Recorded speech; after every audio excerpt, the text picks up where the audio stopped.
Hi everybody, my name is Sarah, Pearls of Wisdom and Food. What's happening in your life?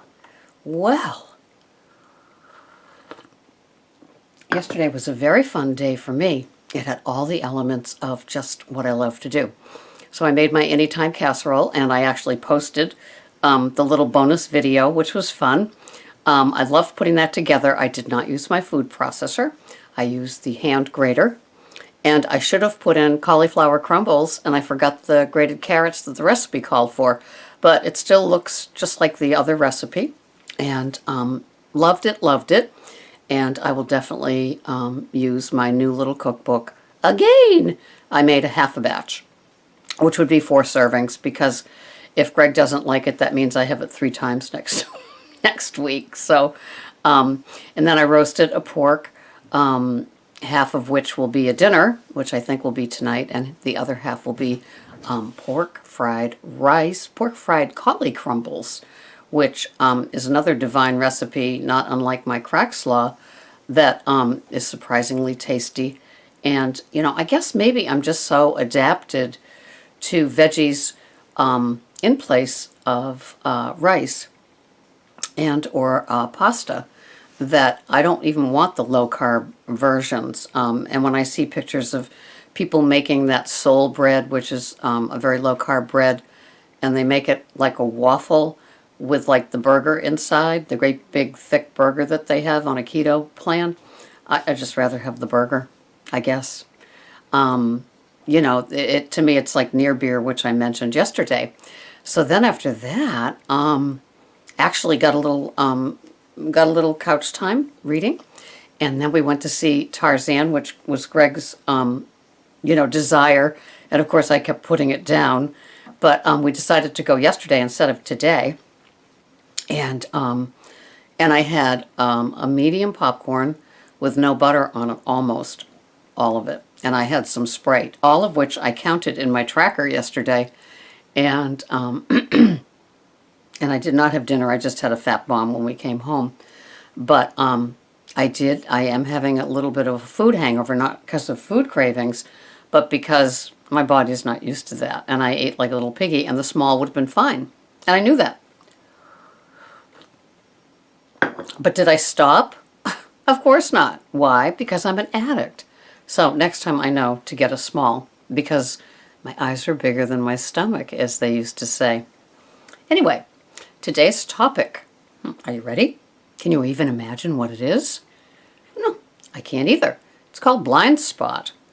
Do you have some blind spots in your life that pertain to the success of your food plan and food recovery? What are those blind spots? Do you, without question, the non-negotiable, have certain items that you will never, ever work on, look at, give up? I thought I had some along the way. It was Coffee Mate. I was definitely never giving that up.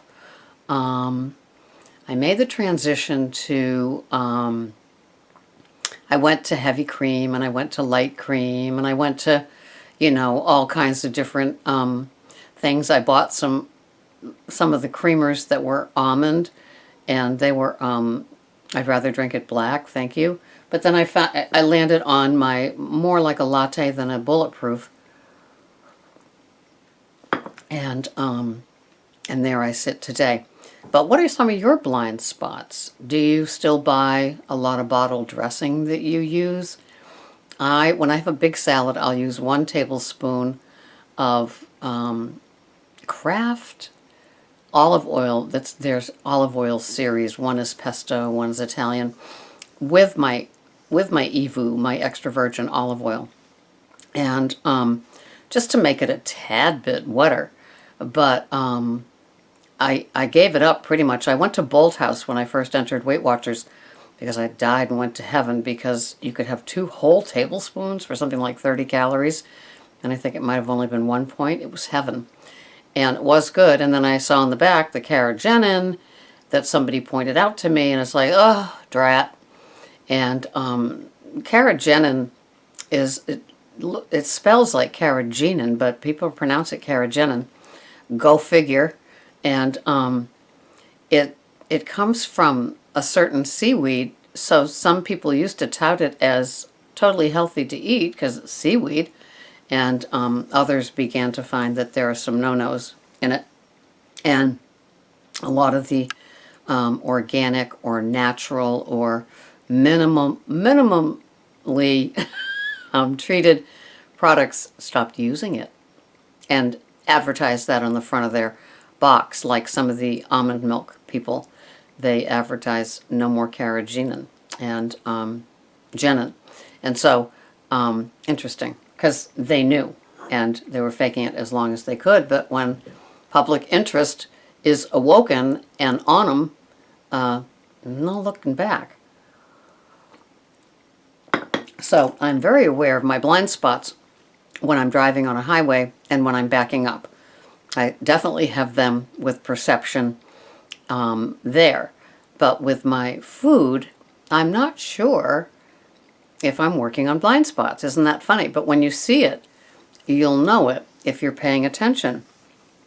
Or maybe for the time being, my blind spots have been minimized, and I don't have them. I don't have soda, and I don't have a lot of things that could have been blind spots, could have been non-negotiables, but I'm not sure today. It is interesting, though. Sometimes when you flip over the label of your often used product, for some people it's the artificial sugars that they still use, those little packets that they put in their smoothies on top of, if they're going to have the plain yogurt, damn it, I'm going to have my artificial sugars on it because I can't stand it, instead of trusting that your palate could adapt and it could become your new normal.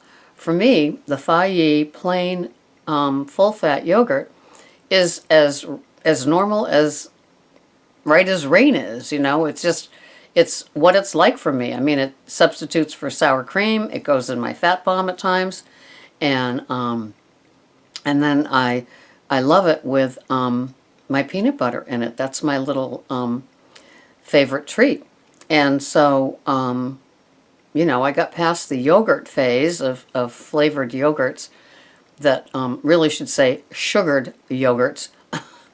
I used to love Stonyfield lemon, and I don't know, did it have 36 grams of sugar in it in that little container? Well, if there's 4 grams of sugar in a teaspoon, yowza, that's a lot of sugar. That's 3 tablespoons in one container of Dannon yogurt. So over the years, my blind spots have lessened, and I hope that yours have too. I finished the Always Hungry book, and I think you can go to alwayshungrybook.com, because all the way through he kept referencing that.